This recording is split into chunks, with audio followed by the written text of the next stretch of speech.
대포폰이 뭡니까? 타인 명의로 개설된 핸드폰이나 스마트폰을 얘기합니다. 왜 대포폰을 개설하죠? 좋은 데 사용합니까? 여러 용도에 사용하는 것인데 일반적으로는 적절치 않은 용도에 사용하기 위해서 만드는 경우가 많은 것으로 알고 있습니다.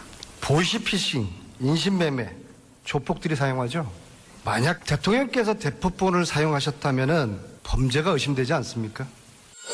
그동안 최순실과 대통령 사이에 긴밀한 의사 연락이 있었다는 정황을 포착하고 특검에서는 출범 이래 지금까지 두 사람이 어떤 식으로 통화를 했는지에 대해서 다각도로 조사를 하여 왔습니다. 그런 와중에 최근에 두 사람 사이에 통화가 있었다고 보이는 차명폰 2개가 확인이 되었습니다. 네, 앞서 들으신 거는 이제 그 대통령의 대포폰 사용에 대한 이 더불어민주당 안민석 의원의 그 황교안 권한대행에 대한 질의 내용, 지난해 11월에 있었던 내용이고요. 다음은 어제 특검팀의 이규철 대변인의 얘기를 들어보셨습니다. 지금 상황을 보면요, 너무나 좀 충격적인 부분이 있는 것이 지난해 4월부터 10월까지 대통령과 최순실이 한 570회 통화한 기록이 있다고 특검에서 밝혔고, 특히 이 의혹이 불거지면서 최순실이 독일로 출국한 9월 3일부터 검찰 조사를 위해서 귀국했던 10월 30일까지 대통령과 127회 통화한 것으로 이렇게 파악이 됐어요. 하루에 뭐 2번 이상 이렇게 통화를 했다는 얘기인데요. 자, 이거 어떻게 봐야 될까요? 정상적인 통화를 안 한 거로 보이죠. 그러니까 만약에 최순실이 이제 단순한 대통령 입장에서 지인, 네. 너무 친한 지인에서 대통령이 뭐 심심하니까 얘기를 하고 싶었다든지, 뭐 괴로우니까 뭐 괴로움을 토로하고 싶었다든지, 이런 일반 지인과의 전화라면 굳이 대포폰을 사용할 필요가 없지 않습니까? 차명폰이죠. 뭐 네. 그럼에도 불구하고 이제 차용폰으로 통화를 했다는 거예요. 그것도 하루에 2번. 그리고 당장 문제가 됐던 시기에 집중적으로 통화가 이루어졌죠.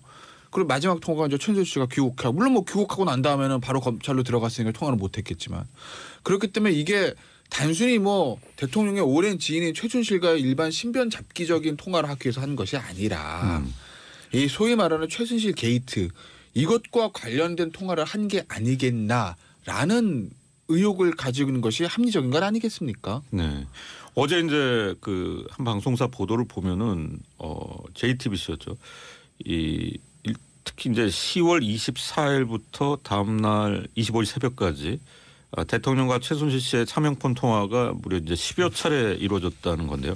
이제 이게 그 문제의 태블릿 PC 관련 보도가 나오고 나서 10여 차례 통화가 더 이루어졌다는 건데요. 결국은 뭐 그동안의 대통령의 설명이 좀 무색해지는 그런 상황인 것 같아요. 예, 그러니까 뭐 일단 기본적으로 보면 차명폰이냐 대포폰이냐라고 하는 것도 중요하지만 네.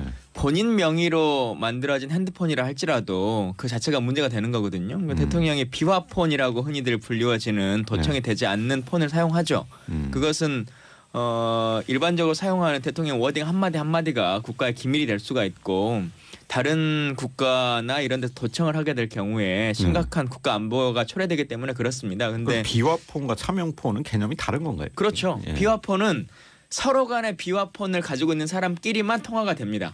여기서 전화를 발신하면 음성이 암호화돼서 네네. 저쪽에서 암호가 처리되는 전화기를 갖고 있을 때만 전화가 가능한 거죠. 불가능하도록. 도청이 불가능하도록. 예. 근데 지금은 사실상 그 전 세계 모든 국가가 대통령의 개인적인 생각들이나 사담들을 또 이 내용 안에 최순실과의 그냥 농담 따먹기를 한 것만 아닐 거 아니겠습니까? 그런 모든 내용들을 다 도청했을 수 있겠다라고 하는 것이기 때문에 네.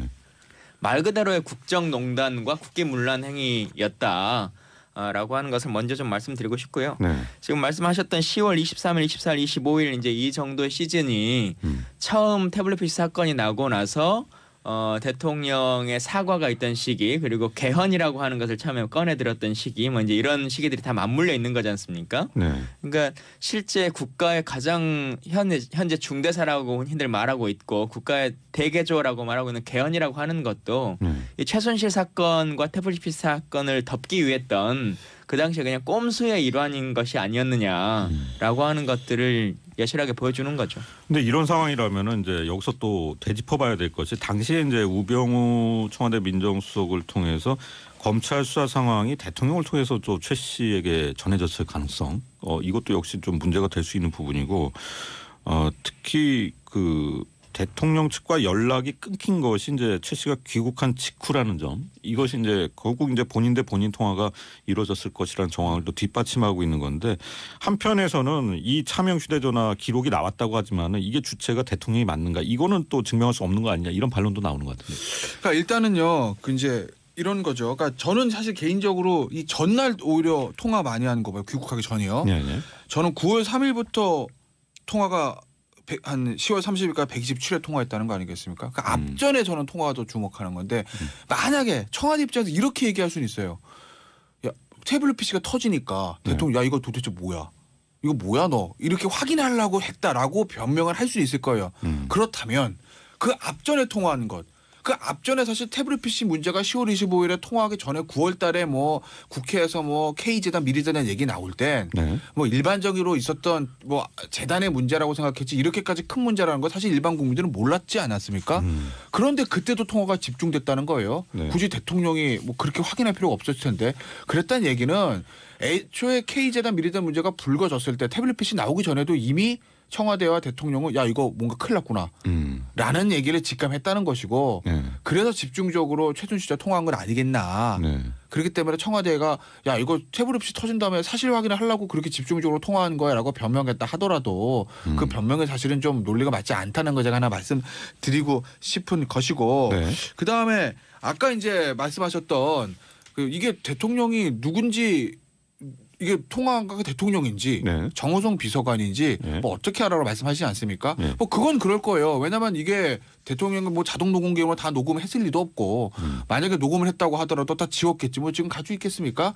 근데 이제 문제는요, 이 특검이 나름대로 굉장히 구체적으로 알고 있지 않습니까? 몇 월부터 며칠까지 몇 회 통화를 했다. 네. 이건 어떻게 이거를 확보했는지 아직까지 그거에 대해서는 밝히고 있지는 않지만 특검에 나름대로 수사가 됐다는 거예요. 나름대로 이렇게 구체적인 숫자를 적시할 수 있는 진술이나 이런 것들이 있다는 것이기 때문에 네. 지금 특검이 얘기했던 대통령과 최순실과 차명 통화 얘기는 저는 뭐 어느 정도 팩트로 된 것 같고, 더군다나 특검이 하나 정도는 공개를 했는데 네. 장시호 씨 있잖아요. 네. 장시호 씨가 뭐 그렇게 진술했다는 거 아니겠습니까? 뭐 대통령 최순실 씨가 귀국하기 전날 최순실 씨가 대통령한테 계속 전화했는데 대통령이 안 받더라. 이 차명폰으로. 그래, 차명폰으로. 예. 예. 그래서 장시호 씨한테 전화를 해서 야 네가 빨리 대통령한테 대신 전화해봐. 그래서 장시호 씨가 통화를 했다. 통화가 안 되니까. 전화를 했다. 예. 그래서 장시호 씨 어머니 최순득 씨와 다시 통화하게 했다. 뭐 이런 얘기들. 그 최순득 씨를 통해서 통화를 했는데, 그렇죠. 이때 이제 박근혜 대통령이 받았다. 귀국해서 조사를 받는 게 좋겠다. 뭐 이런 예. 식으로 말을 최순실 했다는 씨가 거죠. 최순실 씨가 최순실 씨가 예. 귀국해서 조사를 받아라고 예. 최순득 씨한테 얘기했고, 최순득이가 그걸 전달했다는 거 아니겠습니까? 장시호 씨가 이렇게 구체적으로 진술하고 있기 때문에 아까 이제 앵커께서 말씀하신 이 차명폰의 대화 주체가 대통령이 맞아? 네. 라는 그런 반론에 대해서는 특검이 반박이 가능한 거죠. 아, 그렇군요. 근데 갑자기 이제 그동안은 대포폰이라고 하다가 어제부터 이제 차명폰, 뭐 차명 휴대전화 이렇게 좀 용어가 바뀐 것도 좀 묘하네요. 그러니까 이게 조금 약간 틀리긴 해요. 이게 뭐 공식 용치가 아닌데, 네. 그러니까 차명폰은 예를 들어서 제가 차명폰을 쓰는 것은 제가 예를 들어 김광진 의원 이름으로 네. 명의를 개설한다든지, 뭐 저희 집사람 이름으로 개설한다든지, 이렇게 내 명의는 아닌데 누구 명의인지 확실한 것. 그러니까 이 전화 같은 경우는 윤 전 추행정관이 개설한다는 거 아니겠습니까? 대통령 명의가 아니라 대통령이 쓰는데 윤 전 추행정관 명의로 개설한, 타인의 명의로 개설한 거 차명폰이라고 하고, 대포폰은요 그 명의가 누군지 확인이 안 되는 거예요. 그러니까 뭐 노숙자분들이라든지 뭐 이런 식으로, 그건 이제 대포폰이라고 하죠. 네. 제가 보기에는 이게 이제 대포폰인데 좀 이 예우 차원에서 차명폰이라고 언론들이 말해주긴 합니다. 소위 말하는 마사지를 해준 거죠. 그런 생각이 대포폰이라고 좀 부르는 게 드는 맞겠죠. 부분입니다.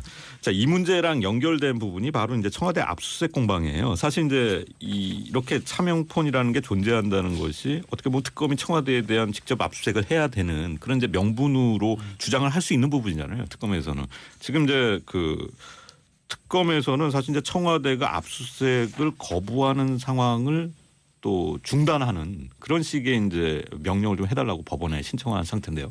그렇죠? 예, 그러니까 그동안 사실 이제 박근혜 대통령이 탄핵 국면에서도 끊임없이 주장해 왔던 것이 내가 직접 한 것이 아니다. 네.